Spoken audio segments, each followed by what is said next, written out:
বন্ধুরা, good morning সবাইকে, শুভ সকাল।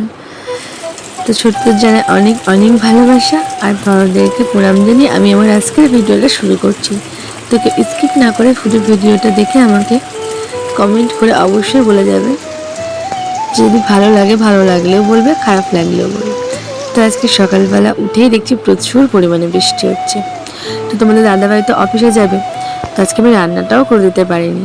বাড়িতে কিছু সবজি ছিল আর পান্তা ভাত ছিল, তাই খেয়েই চলে গেছে। তো একটু বেগুন ভেজে দিয়েছিলাম, পটল ভেজে দিয়েছিলাম, তাই খেয়ে চলে গেছে। তো আজকে শনিবার, সকাল এখন 7টা বাজে, দাদাভাই চলে গেল। আমি এখন মাম্মামকে রেডি করে দিয়েছিলাম। অফিস যাবার আগে মাম্মামকে আঁকতে দিয়ে এসে তারপর বাড়ি এসে তোমাদের দাদাভাই রেডি হয়ে অফিসে গেছে। তো আমি এদিকে আবার সকাল সকাল কাজকর্মগুলো গুছিয়ে নিচ্ছি, যেহেতু আজকে যাবো তো কেনাকাটা করতে। হ্যাঁ, এতদিন যাইনি, কারণ গরিবের সংসার, দিন আনা দিন খাওয়া, বুঝতেই পারছো যে সবসময় পয়সা কড়ি হাতে থাকে না। যখন থাকে তখন হয়। কোনো কোনো বছর তো পুজো জামা কাপড় হয় না, কিন্তু এই 2-3 বছর হচ্ছে। কি করব, সবসময় সব কিছুর সাথে অ্যাডজাস্ট করতে হয়। যেহেতু আমার হাজব্যান্ডের দিকটা তো আমাকেই দেখতে হবে। আমি যদি বড়লোকি আনা দেখাই তাহলে কি হবে? হবে না তো। আমার যতটুকু আছে আমি ততটুকু নিয়েই খুশি থাকতে ভালোবাসি। সত্যি বলছি বন্ধুরা, আমি আমার নিজেকেও খুব ভালোবাসি, আমি সংসারটাকেও খুব ভালোবাসি, যত্ন করে আগলে রেখে দিয়েছি। যেমন একটা জিনিস পেলে আমরা যেমন গুছিয়ে তাকে সুন্দরভাবে রাখি, দেখবে সংসারটাও ঠিক তেমন। তুমি তাকে যত সুন্দরভাবে গুছিয়ে গাছিয়ে রাখবে, যত্নে রাখবে, তোমার সংসারটা ঠিক খুব সুন্দর থাকবে। তো এখানে দেখো, কালকে কতগুলো জামা কাপড় আমি কেচে রেখে দিয়েছিলাম। যেহেতু এখন বর্ষাকালের সময়, বুঝতেই পারছো, পুজোর মধ্যে এত বৃষ্টি হচ্ছে, জানি না পুজোতে বেরোতে পারবে কিনা কেউ। তো সে যাই হোক, শুনছি আবার নিম্নচাপও হবে, সেই জন্য আগের দিন আমি কিছু জামা কাপড় কেচে রেখে দিই। যেহেতু তোমার দাদার জামা কাপড় তো রেগুলার কাচতে হয় আমাকে, তো সেগুলো তো শুকোনোর একটা ব্যাপার আছে। আর যেগুলো না শুকায় সেগুলো আমি পাখার তলায় দিয়ে দিই একটু জল ঝরে গেলে। তো মাম্মামেরও তো মানে ও একটা পরে আবার একটু নোংরা হলে আবার সেটা খুলে রেখে দেয়, তো সেই জন্য আমাকে আবার সেটাও ধুয়ে দিতে হয়। তো ওর জামা কাপড়ের আর শেষ নেই। তো সকালবেলা দেখলাম রোদ বেরিয়েছিল, আমি জামা কাপড় আর একবারও মেলেছি, বাট তখন দেখলাম বৃষ্টি এসে গেছে, আবার তুলে নিয়েছি। তো আবার এই এখন উঠোনটা ঝাড় দিয়ে আবার মেলতে আসলাম। তো আজকে কেনাকাটা করতে যাব। এখানে আমাদের পাশে একটা বাজার আছে, ভীষণ বড় মার্কেট আছে, তো সেখানেই যাব। আগের বছর সেখান থেকেই করেছিলাম। তো তোমাদের দাদা ভাই কিছু টাকা দিয়েছে, যেহেতু ভাগনা ভাগ্নি মাম্মামের জন্য আমার জন্য একটা কিনতে বলেছে, আর যদি পয়সা থাকে তাহলে ননদের জন্য একটা কিনবো। তো চলো রেডি হয়ে যাব। তার আগে আমাকে এখন কাজগুলো গুছিয়ে মাম্মামকে আঁকতে গেছে, মাম্মামকে আনতে যেতে হবে।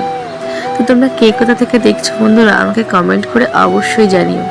আর সত্যি বলছি, ভালো লাগলে একটা কমেন্ট আর লাইক করতে ভুলে যেও না। দেখো বন্ধুরা, লাইক কমেন্ট শেয়ার করতে কি তোমাদের পয়সা লাগে? লাগে না তো। আর ছোট্ট বোনটিকে যদি একটু হেল্প করো, তাহলে তো তোমাদের কিছু আসে যাবে না।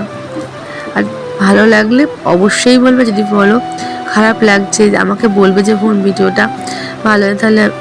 আর এখনকার দিনে না ভালো মানুষের ভাত নেই, জানো তো বন্ধুরা।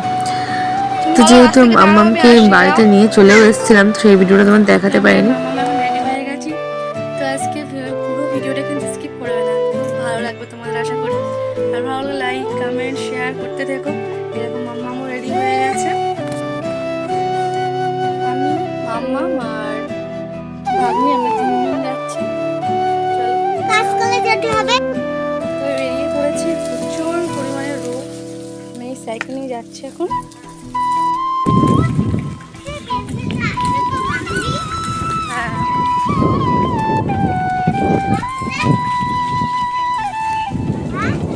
আছে, হ্যাঁ।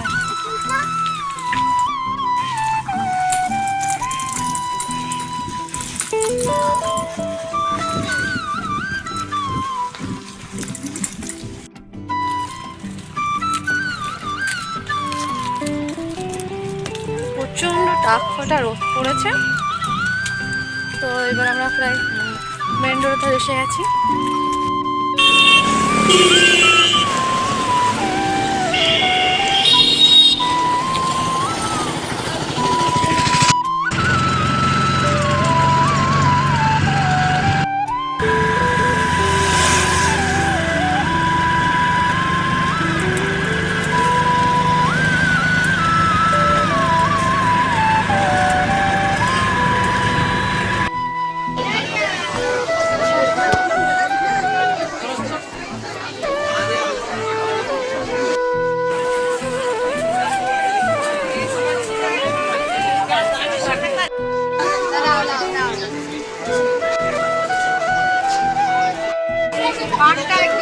বলবো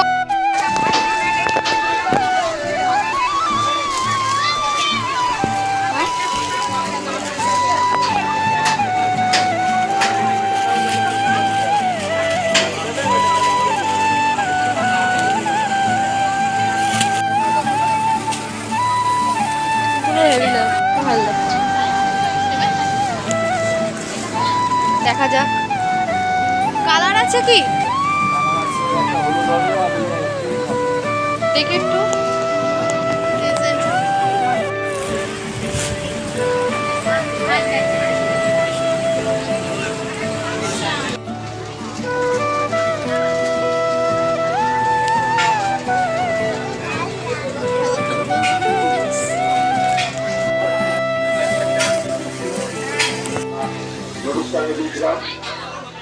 খারাপ হলে ফেরত দিয়ে যাবো না না এটা 30